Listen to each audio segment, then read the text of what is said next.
बिस्मिल्लाहिर्रहमानिर्रहीम अस्सलामु अलैकुम व रहमतुल्लाहि व बरकातुहू।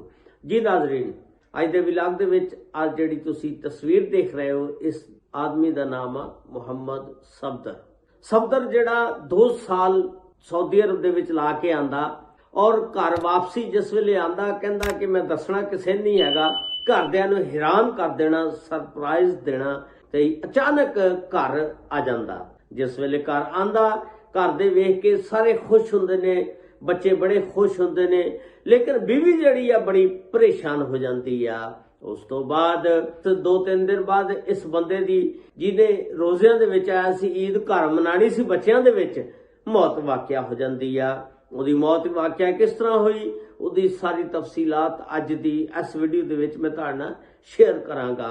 ਇਹ वाकिया ਜਿਹੜਾ मुजफ्फरगढ़ ਦਾ ਆ, फैमिली ਦੇ सरबराह ਦਾ नाम आ मुहम्मद सफदर। आ सफदर की तस्वीर जिहड़ी आ तुसीं देख रहे हो। सफदर की बीवी का नाम आ शहनाज। सफदर की उम्र 32 साल। शहनाज और सफदर नूं अल्लाह ताला ने 3 बच्चे दिते, जिहदे विच सब तो बड़ी बेटी अनीला जिहदी उम्र 10 साल। उस तो बाद दूसरी बेटी नेहा जिहदी उम्र 8 साल। उस तो बाद एक बेटा दिता जीशान जिहदी उम्र 5 साल। यानी अल्लाह ताला ने इन्हां नूं 3 बच्चे दिते।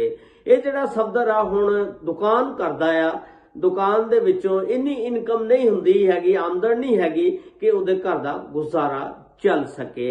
बड़ी गुरबत दे दिन देखे, गुजारा नहीं चल रहा, कदी डंग दी रोटी खा ली, कदी ना खाधी, बड़े तंगी दे दिन देखे। इहदी बेगम जिहड़ी है शहनाज, वो कहंदी है कि तुसीं इस तरह करो, कोई कारोबार बदल लो। अगर दुकान दे विच खर्चा नहीं चलदा घर दा ते दुकान छड़ दिओ, कोई होर कारोबार कर लो। कहंदा किहड़ा कारोबार आ जिहदे च सानूं कोई फायदा हो सके। ਉਹਦੀ बेगम फिर कहंदी है कि तुसीं इस तरह करो, मेरा बहनोई जिहड़ा ना सऊदी अरब गया होया ते मैं ਉਹਨੂੰ रिक्वेस्ट करदी आ, अपनी भैन नूं भी कहंदी आ कि तेरे वास्ते वीज़ा कढाण और तैनूं भी लै जाण, चलो साडे भी 4 दिन जिहड़े सुकून दे गुजर जाण। हुण इह जिहड़ी शहनाज आ अपनी भैन दे नाल गल करदी आ और ਉਹਨੂੰ ਕਹਿੰਦੀ ਆ ਆਪਣੇ ਖਾਮਦ ਸ਼ੌਹਰ ਦੇ ਨਾਲ ਜਿਹੜਾ सऊदी अरब ਦੇ ਵਿੱਚ ਆ ਉਹਦੇ ਨਾਲ ਗੱਲ ਕਰ। ਹੁਣ ਉਹਦੇ ਨਾਲ ਇਹ ਗੱਲ ਕਰਦੀ ਆ ਭੈਣ, ਤੇ ਨਾਲ ਇਹ ਜਿਹੜੀ ਹੈ ਸ਼ਹਿਨਾਜ਼, ਇਹ ਵੀ ਆਪਣੇ ਬਹਿਨੋਈ ਨਾਲ ਗੱਲ ਕਰਦੀ ਆ ਕਿ ਮੇਰੇ ਸ਼ੌਹਰ ਨੂੰ, ਖਾਮਦ ਨੂੰ, ਸਫਦਰ ਨੂੰ ਬਾਹਰ ਲੈ ਜਾਓ, ਅਸੀਂ ਤਾਂ ਪਾਕਿਸਤਾਨ ਦੇ ਵਿੱਚ ਭੁੱਖ ਮਰ ਗਏ ਆ, ਤੇ ਚਲੋ ਸਾਡਾ ਵੀ ਕੋ ਸਾਹ ਜਿਹੜਾ ਸੁੱਖ ਦਾ ਨਿਕਲ ਜਾਏਗਾ, ਤੇ ਸਾਡੇ ਕੋਲ ਇੰਨਾ ਪੈਸਾ ਵੀ ਕੋਈ ਨਹੀਂ ਹੈਗਾ ਕਿ ਜਿਹੜਾ ਅਸੀਂ ਕੋਈ ਸਰਕਲ ਸਿੱਧਾ ਕਰ ਲਈਏ। ਚਲੋ ਥੋੜੇ ਬਹੁਤੇ ਪੈਸੇ ਹੈ ਵੀਜ਼ੇ ਜੋਗੇ, ਉਹ ਮੈਂ ਤੁਹਾਨੂੰ ਦੇ ਦਿੰਦੀ ਆ, ਤੇ ਤੁਸੀਂ ਵੀਜ਼ਾ ਕਢਵਾ ਦਿਓ, ਤੇ ਵੀਜ਼ਾ ਵੀ ਉਸੇ ਕੰਪਨੀ 'ਚ ਕਢਵਾ ਦਿਓ ਜਿਹਦੇ ਤੁਸੀਂ ਕੰਮ ਕਰ ਰਹੇ ਆ। ਹੁਣ ਇਹਦਾ ਬਹਿਨੋਈ ਕੀ ਕਰਦਾ ਕਿ ਕਹਿੰਦਾ ਠੀਕ ਆ, ਤੁਸੀਂ ਤਿਆਰੀ ਵਟੋ, ਪਾਸਪੋਰਟ ਬਣਾਓ, ਮੈਂ ਵੀਜ਼ਾ ਕਢਵਾ ਦਿੰਦਾ। ਹੁਣ ਜਿਹੜਾ ਇਹਦਾ ਬਹਿਨੋਈ ਬਾਹਰ ਸਊਦੀ ਅਰਬ, ਉਹਨੇ ਸਊਦੀ ਅਰਬ ਦਾ ਵੀਜ਼ਾ ਇਹਨੂੰ ਕਢਵਾਤਾ ਔਰ ਸਨ 2024 ਦੇ ਵਿੱਚ, ਅੱਜ ਤੋਂ 2 ਸਾਲ ਪਹਿਲੋਂ ਇਹ ਬਾਹਰ ਤੁਰ ਜਾਂਦਾ। ਉਸ ਤੋਂ ਬਾਅਦ ਜਾ ਕੇ ਚੰਗੀ ਕਮਾਈ ਕਰਦਾ। ਇਹ ਸਫਦਰ 32 ਸਾਲਾ ਮਿਹਨਤੀ ਬੰਦਾ ਹੁੰਦਾ ਤੇ ਚੰਗੀ ਕਮਾਈ ਕਰਦਾ, ਸਾਰੀ ਕਮਾਈ ਜਿਹੜੀ ਬੇਗਮ ਨੂੰ ਭੇਜ ਦਿੰਦਾ। ਉਸ ਤੋਂ ਬਾਅਦ ਥੋੜੇ ਬਹੁਤੇ ਪੈਸੇ ਜਿਹੜੇ ਆਪਣੇ ਕੋਲ ਰੱਖਦਾ, ਜ਼ਿਆਦਾਤਰ ਪੈਸੇ ਘਰ ਹੀ ਭੇਜ ਦਿੰਦਾ। ਇਹਦੀ ਬੇਗਮ ਜਿਹੜੀ ਆ ਉਹ ਸਭ ਤੋਂ ਪਹਿਲਾਂ ਤਾਂ ਵੇਖਦੀ ਆ ਕਿ ਜਿਹੜੇ ਇਨਕਮ ਹੁਣ ਸਹੀ ਹੋ ਗਈ ਆ, ਪੈਸੇ ਆਉਣ ਲੱਗ ਪਏ ਨੇ, ਆਪਣੇ ਬੱਚਿਆਂ ਨੂੰ ਸਰਕਾਰੀ ਸਕੂਲ ਦੇ ਵਿੱਚੋਂ ਹਟਾਉਂਦੀ ਆ ਤੇ ਪ੍ਰਾਈਵੇਟ ਸਕੂਲ ਦੇ ਵਿੱਚ, ਅੱਛੇ ਸਕੂਲ 'ਚ ਦਾਖਲ ਕਰਵਾ ਦਿੰਦੀ ਆ। ਉਸ ਤੋਂ ਬਾਅਦ ਇਹਦਾ ਜਿਹੜਾ ਕਰਜ਼ਾ ਹੁੰਦਾ ਚੜੇ ਆ ਉਹ ਉਤਾਰਦੀ ਆ। ਉਸ ਤੋਂ ਬਾਅਦ ਫਿਰ ਰੰਗ ਰੋਗਨ ਵਗੈਰਾ, ਘਰ ਨੂੰ ਸਫੈਦੀਆਂ ਵਗੈਰਾ, ਘਰ ਦੀ ਲਾਸ਼-ਪਾਸ਼ ਕਰਦੀ ਆ, ਪੈਸੇ ਖਰਚ ਕਰਦੀ ਆ, ਘਰ ਦੀ ਟੌਰ ਕੱਢ ਲੈਂਦੀ ਆ। ਉਸ ਤੋਂ ਬਾਅਦ ਇਹ ਆਪਣੇ ਬੱਚਿਆਂ ਨੂੰ ਜਿੱਥੋਂ ਇਹਦਾ ਸਿਲਸਿਲਾ ਵਿਗੜਿਆ, ਡੇਲੀ ਪ੍ਰਾਈਵੇਟ ਸਕੂਲ ਦੇ ਵਿੱਚ ਛੱਡਣ ਜਾਂਦੀ ਆ। ਉੱਥੇ ਇੱਕ ਤਾਰਕ ਨਾਮੀ ਆਦਮੀ ਆਂਦਾ, ਉਹ ਵੀ ਆਪਣੇ ਬੱਚਿਆਂ ਨੂੰ ਛੱਡਣ ਆਂਦਾ, ਉਹ ਵੀ ਸ਼ਾਦੀशुदा ਹੁੰਦਾ। ਇਹਨਾਂ ਦੋਨਾਂ ਦੀ ਫਿਰ ਉੱਥੇ ਅਲੈਕ-ਸਲੈਕ ਮੁਲਾਕਾਤ ਹੋ ਜਾਂਦੀ ਆ। ਉਸ ਤੋਂ ਬਾਅਦ ਇਹ ਦੋਨੋਂ ਇੱਕ ਦੂਜੇ ਨਾਲ ਫੋਨ ਦਾ ਤਬਾਦਲਾ ਕਰਦੇ ਨੇ ਔਰ ਗੱਪਾਂ-ਛੱਪਾਂ ਲਾਉਂਦੇ ਨੇ। ਉਸ ਤੋਂ ਬਾਅਦ ਫਿਰ ਹੌਲੀ-ਹੌਲੀ ਇਹ ਸਿਲਸਿਲਾ ਜਿਹੜਾ ਪਿਆਰ ਮੁਹੱਬਤ ਦੇ ਵਿੱਚ ਤਬਦੀਲ ਹੋ ਗਿਆ। ਉਸ ਤੋਂ ਬਾਅਦ ਇਹਨਾਂ ਨੇ ਬਾਹਰ ਮਿਲਣਾ ਛਿਲਣਾ, ਆਪਸ ਵਿੱਚ ਹੀ ਇੱਕ ਦੂਜੇ ਨਾਲ ਗੱਪਾਂ ਲਾਣੀਆਂ।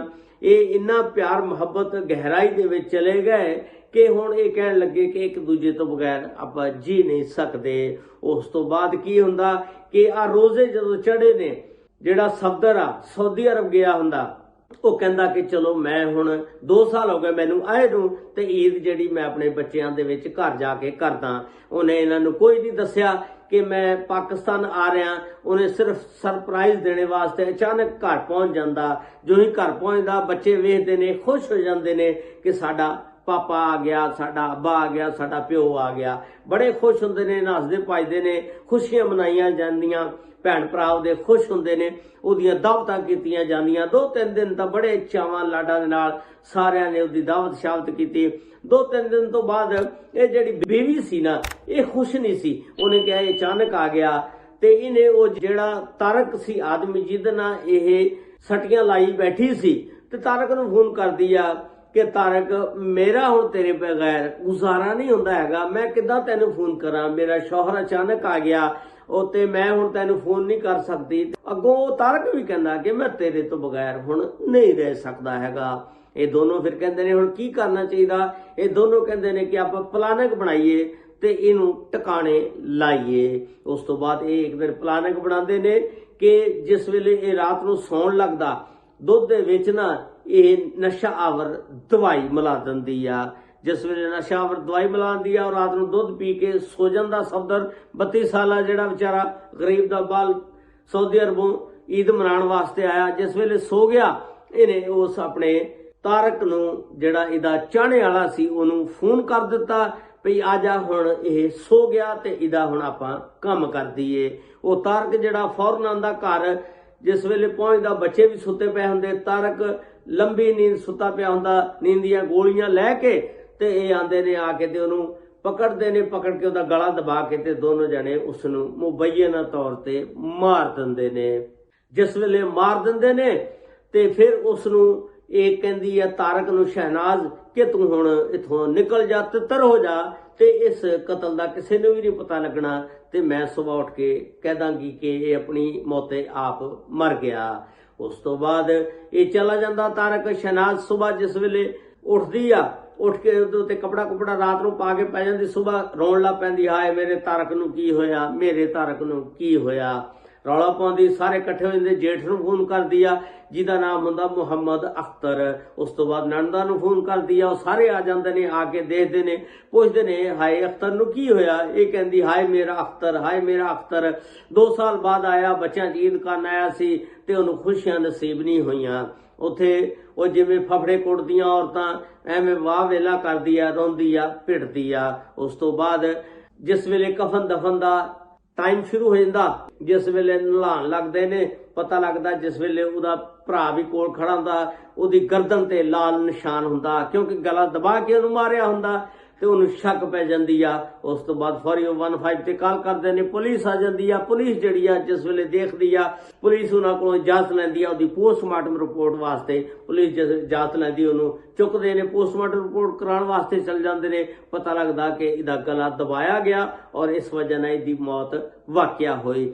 ਉਸ ਤੋਂ ਬਾਅਦ ਪੁਲਿਸ ਜਿਹੜੀ ਹੈ ਸ਼ਹਿਨਾਜ਼ ਨੂੰ ਬੁਲਾ ਲੈਂਦੀ ਆ, ਉਹਦੀ ਬੇਗਮ ਨੂੰ, ਕਿ ਦੱਸ ਇਹਦੀ ਮੌਤ ਕਿੱਦਾਂ ਵਾਕਿਆ ਹੋਈ। ਉਹ ਕਹਿੰਦੀ ਕਿ ਮੈਨੂੰ ਨਹੀਂ ਪਤਾ, ਜਦੋਂ ਇਹ ਬਾਹਰੋਂ ਆਇਆ ਇਹ ਗੋਲੀਆਂ ਖਾ ਰਿਹਾ ਸੀ, ਬਿਮਾਰ ਆ, ਤੇ ਮੈਨੂੰ ਨਹੀਂ ਪਤਾ, ਅਚਾਨਕ ਇਹ ਸਵੇਰ ਸੁੱਤਾ ਪਿਆ, ਉੱਠਿਆ ਹੀ ਨਹੀਂ ਹੈਗਾ। ਪੁਲਿਸ ਤੁਹਾਨੂੰ ਪਤਾ ਜਦੋਂ ਫਿਰ ਪਾਣੀ ਛਾਂਟਦੀ ਆ, ਅਲੱਗਾ ਕਰਦੀ ਆ। ਪੁਲਿਸ ਨੇ ਫਿਰ ਦਿਖਾਇਆ ਕਿ ਬੀਬੀ ਉਹ ਗੋਲੀਆਂ ਦਿਖਾ ਕਿਹੜੀਆਂ ਜਿਹੜੀਆਂ ਖਾਂਦਾ ਸੀ।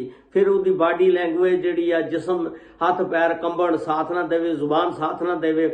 ਪੁਲਿਸ ਨੂੰ ਫਿਰ ਉਹ ਗੋਲੀਆਂ ਦਾ ਸਬੂਤ ਵੀ ਨਾ ਦੇ ਸਕੀ। ਫਿਰ ਪੁਲਿਸ ਨੇ ਧਰ ਲਿਆ। ਧਰ ਕੇ ਤੇ ਫਿਰ ਇੱਕ 302 ਦਾ ਮੁਕੱਦਮਾ ਮੁਹੰਮਦ ਅਖਤਰ ਜਿਹੜਾ ਇਹਦਾ ਭਰਾ ਸੀ ਸਫਦਰ ਦਾ, ਉਹਦੀ ਮਦਈਅਤ ਦੇ ਵਿੱਚ ਇਸ ਔਰਤ ਦੇ ਸ਼ਹਿਨਾਜ਼ ਦੇ ਖਿਲਾਫ ਦਰਜ ਕੀਤਾ ਗਿਆ। ਔਰ ਫਿਰ ਸ਼ਹਿਨਾਜ਼ ਨੂੰ ਜਦੋਂ ਪੁੱਛਿਆ, ਉਹਨੇ ਫਿਰ ਤਾਰਕ ਦੇ ਬਾਰੇ 'ਚ ਵੀ ਦੱਸਿਆ, ਤੇ ਤਾਰਕ ਨੂੰ ਵੀ ਪੁਲਿਸ ਨੇ ਹੱਥ ਕੜੀਆਂ ਲਾ ਕੇ ਗ੍ਰਿਫਤਾਰ ਕਰ ਲਿਆ ਔਰ ਇਹਨਾਂ ਦੋਨਾਂ ਨੇ ਇਕਬਾਲੇ ਜੁਰਮ ਕਰ ਲਿਆ ਔਰ 302 ਦਾ ਮੁਕੱਦਮਾ ਇਹਨਾਂ ਉੱਤੇ ਦਾਇਰ ਕਰ ਦਿੱਤਾ ਗਿਆ। ਔਰ ਬੱਚੇ ਜਿਹੜੇ ਨੇ ਆਪਣੇ ਦਾਦਕਿਆਂ ਦੇ ਘਰ ਨੇ। ਇੱਕ ਬਹੁਤ ਹੀ ਦਿਲਖਰਾਸ਼ ਵਾਕਿਆ ਸੀ। ਇਹਦੇ ਮੁਤਲਕ ਤੁਸੀਂ ਆਪਣੀ ਰਾਏ ਦਾ ਇਜ਼ਹਾਰ ਜ਼ਰੂਰ ਕਰਨਾ ਔਰ ਨਾਲ ਚੈਨਲ ਨੂੰ ਸਬਸਕ੍ਰਾਈਬ, ਲਾਈਕ ਔਰ ਸ਼ੇਅਰ ਜ਼ਰੂਰ ਕਰ ਦੇਣਾ। ਅਗਰ ਫੇਸਬੁੱਕ ਪੇਜ ਤੇ ਦੇਖ ਰਹੇ ਹੋ, ਫੇਸਬੁੱਕ ਪੇਜ ਨੂੰ ਫਾਲੋ ਜ਼ਰੂਰ ਕਰ ਲੈਣਾ। ਅੱਲਾਹ ਤਾਲਾ ਸਭ ਤੇ ਰਹਿਮਤਾਂ ਫਰਮਾਏ। अस्सलामु अलैकुम व रहमतुल्लाहि व बरकातुहू।